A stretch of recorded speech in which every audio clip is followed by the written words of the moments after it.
Hello बच्चों class 9th में आज हम एकांकी संचय में लेसन नंबर 2 को पढ़ेंगे। लेसन नंबर 2 है बहू की विदा। इसके एकांकीकार हैं विनोद रस्तोगी जी। सबसे पहले बच्चों एकांकी शुरू करने से पहले हम एकांकीकार का परिचय पढ़ लेते हैं। देखिए यहाँ पे एकांकीकार का परिचय। विनोद रस्तोगी का जन्म सन 1923 में उत्तर प्रदेश के फर्रुखाबाद जिले के शमशाबाद नामक गांव में हुआ। आपकी आरंभिक शिक्षा फर्रुखाबाद में तथा स्नातक स्तर की शिक्षा कानपुर में हुई। हिंदी विषय में एमए के बाद रस्तोगी जी आकाशवाणी के इलाहाबाद केंद्र में नाट्य निर्देशक के पद पर कार्य करने लगे। अपने नाट्य साहित्य के क्षेत्र में प्रवेश किया। अब तक आपके 8 उपन्यास तथा 2 कविता संग्रह प्रकाशित हो चुके हैं। आपकी अनेक रचनाएं पुरस्कृत की जा चुकी हैं। नए हाथ, आज़ादी के बाद, बर्फ की मीनार, गोपा का दान, दरारें, रुपया, रूप और रोटी, भागीरथ के बेटे आपकी बहुचर्चित रचनाएं हैं। आपकी रचनाओं में जीवन की समस्याओं का चित्रण हुआ है। आधुनिक जीवन की मानसिक कुंठाओं को उन्होंने अपने एकांकियों में स्थान दिया है। ठीक है बच्चों जैसे कि मैं पहले भी बता चुकी हूँ कि जो एकांकी संचय बुक है, इसमें हर एक लेसन में कोई ना कोई समस्या को उजागर किया गया है। प्रस्तुत पाठ में भी एक महत्वपूर्ण जो समस्या थी उसको उजागर किया गया है। बहू की विदा विनोद रस्तोगी द्वारा लिखित इस एकांकी में समाज में फैली दहेज प्रथा की जो समस्या है उसको उजागर किया गया है और अंत में उसका समाधान भी किया गया है कि इस समस्या को कैसे समाप्त किया जा सके। चलिए देखिए, एकांकी शुरू करने से पहले हम इनके पात्र परिचय को जानें। देखिए बच्चों, इसके मुख्य पात्र परिचय। फर्स्ट है जीवनलाल, जो कि मुख्य पात्र हैं, जो कि एक धनी व्यापारी है। उसकी अवस्था मीन्स होती एज 50 वर्ष है। राजेश्वरी, जो कि जीवनलाल की पत्नी, उसकी अवस्था, उसकी एज कितनी है? 46 वर्ष। रमेश, जीवनलाल का पुत्र, जो जीवनलाल है उसका बड़ा पुत्र है और उसकी अवस्था है 22 वर्ष। उसकी अवस्था 22 वर्ष। नेक्स्ट है रमेश की पत्नी कमला कौन है बच्चों? रमेश की पत्नी, उसकी अवस्था है 19 वर्ष। प्रमोद, कमला का भाई है, उसकी अवस्था है 23 वर्ष। जीवनलाल की एक बेटी है जो कि गौरी, उसका यहाँ पे नहीं लिखा गया है क्योंकि वो एक ही 2 पैराग्राफ में उसका नाम आया है बच्चों। ठीक है, अब देखिए इसका बच्चों, ये प्रमुख पात्र चित्रण है। जो एकांकी है इन्हीं के आसपास घूमती है, इन्हीं के आसपास बातें होती हैं। ठीक है, अब इसके बाद देखिए बच्चों, एकांकी शुरू करने से पहले हम एकांकी का उद्देश्य को जानेंगे। देखिए यहाँ पे एकांकी का विनोद रस्तोगी ने उक्त एकांकी बहू की विदा द्वारा दहेज रूपी सामाजिक बुराई पर चोट की है। इस एकांकी द्वारा उन्होंने यह संदेश देने का प्रयास किया है कि बहू और बेटी में कोई फर्क नहीं होता।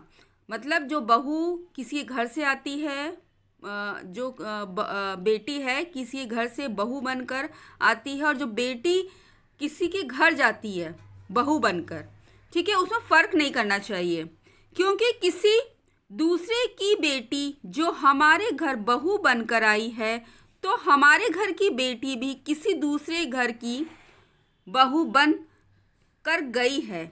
अतः बहू बेटी एक समान ही होनी चाहिए। बहू की भावनाओं का सम्मान करना चाहिए और दहेज जैसी सामाजिक बुराई को जड़ से उखाड़ कर फेंक देना चाहिए। बच्चों, इस एकांकी का यही उद्देश्य है। ठीक है, अब हम इस शीर्षक की सार्थकता को पढ़ेंगे कि ये जो कहानी है कितनी सही है एकांकीकार के हिसाब से। देखिए यहाँ पे इस एकांकी का शीर्षक बहू की विदा सर्वथा उचित और सर्वथा उपयुक्त और सटीक है। जो बहुविदा है, बहू की विदा सर्वथा क्या है?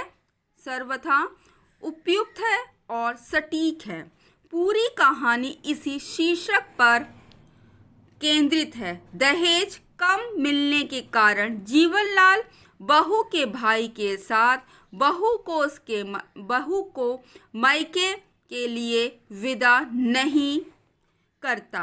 उधर उसकी बेटी को भी इसी कारण उसके ससुराल वाले विदा नहीं करते। दोनों की ससुराल में इसका कारण दहेज है। मतलब जीवनलाल की जो बहू थी, जीवनलाल उसको विदा नहीं कर रहे थे, मगर जीवनलाल की जो बेटी है जो अपने ससुराल में है, उसको भी उसके घर वाले ससुराल वाले विदा नहीं करते। कारण बस एक था, दहेज। जीवनलाल को बहुत घमंड था कि उसने अपनी बेटी की शादी में बहुत दहेज दिया, इसलिए उसकी बेटी बड़े मान सम्मान से अपने मायके आएगी। किंतु जब उनके साथ उसकी ससुराल वालों के द्वारा वही व्यवहार किया जाता है, तब उनकी आंखें खुल जाती हैं और वह बिना दहेज लिए अपनी बहू की विदा करने के लिए तैयार हो जाता है। इस प्रकार एकांकी का शीर्षक कथावस्तु के उपयुक्त है। चलिए अब हम एकांकी शुरू करते हैं। देखिए, कमरा आधुनिक ढंग से सजा है। सामने की ओर बाएं कोने में रेडियो और दाएं कोने में पुस्तकों का रैक है। कमरे के बीच में सोफा सेट है। छोटी गोल मेज पर सुंदर फूलदान रखा है। कमरे में 2 द्वार हैं। सामने वाला द्वार अंदर जाने के लिए और बाईं ओर का द्वार बाहरी बरामदे में खुलता है। दोनों पर पर्दे पड़े हैं। दाईं और खिड़की है जो खुली हुई है। ये बच्चों कमरे का पूरा दृश्य बताया गया है कि जो जीवनलाल का घर है उसमें जो कमरा है वो किस तरह से है। ठीक है, पर्दा उठने पर जीवनलाल खिड़की के समीप खड़े हुए दिखाई पड़ते हैं। पर्दा उठता है तो जीवनलाल कहाँ दिखते हैं बच्चों? खिड़की के समीप खड़े हुए दिखाई देते हैं। वे बाहर की ओर देख रहे हैं। आंखों पर चश्मा, भरे हुए चेहरे पर बड़ी बड़ी मूछें। भरे हुए चेहरे पे मतलब जो जीवनलाल थे उनका जो फेस था थोड़ा भरा हुआ था, उस पर बड़ी बड़ी मूछें। सिर गंजा, धोती कुर्ता पहने हैं।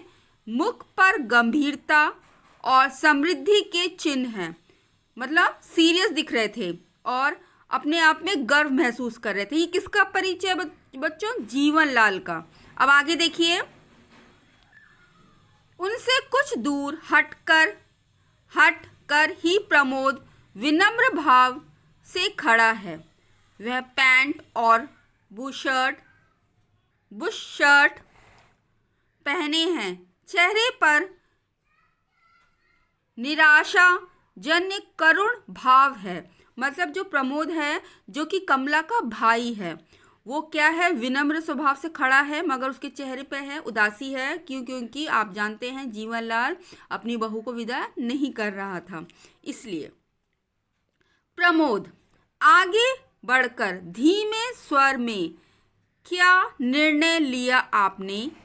जीवनलाल, विदा नहीं होगी। प्रमोद, लेकिन जरा सोचिए तो, यदि आपने विदा नहीं की तो बहन की क्या दशा होगी? जीवनलाल, मैंने उसकी दशा का ठेका नहीं लिया है। यहाँ पे कौन बात कर रहा है बच्चों? जीवनलाल और प्रमोद। जीवनलाल कौन है? कमला का ससुर है। और प्रमोद कौन है? कमला का भाई है। प्रमोद, हर लड़की पहला सावन अपनी सखी सहेलियों के साथ हंस खेल कर बिताने का सपना देखती है। जीवनलाल, जानता हूँ।